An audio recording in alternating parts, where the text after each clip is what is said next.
శరణని అడిగిన శ్రీకడి బాబరం శివాల గద్ద గద్ద మీద గంట దీపం యాలగపతి అవతార మీద 15 గౌరాల దాని బౌరాల దాని అలనే ఉల్ల వచ్చిన రేడికెళ్ళి అమ్మ కడగడ పూజోగులకు ఆరబైల్లదన్నా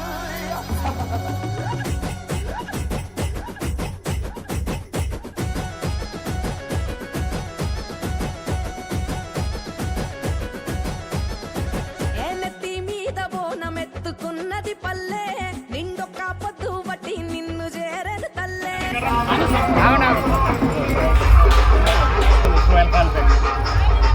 మేము గత 10 సంవత్సరాల నుంచి ప్రతి సంవత్సరం అమ్మవారి ఆషాఢ బోనాలు తీస్తున్నాం. అదేవిధంగా ఈ సంవత్సరం కూడా ఇస్మాయిల్ ఖాన్పేటలో ఘనంగా ఊరేగింపు ఇస్తున్నాం. శుభాకాంక్షలు. గౌడ సంఘం తరఫున ఇస్మాయిల్ ఖాన్పేట గ్రామస్తులు మేమందరం కలిసి ప్రతి సంవత్సరం చేసే విధంగా ఈరోజు కూడా అందరం ప్రతి ఒక్క గౌళ్ళ ఇళ్ళ నుంచి వచ్చి ఒక్కొక్కరు ఇంటి నుంచి బోనాలు తీసుకొని వచ్చి అమ్మవారికి మేము నైవేద్యంగా సమర్పించుకుంటున్నాము.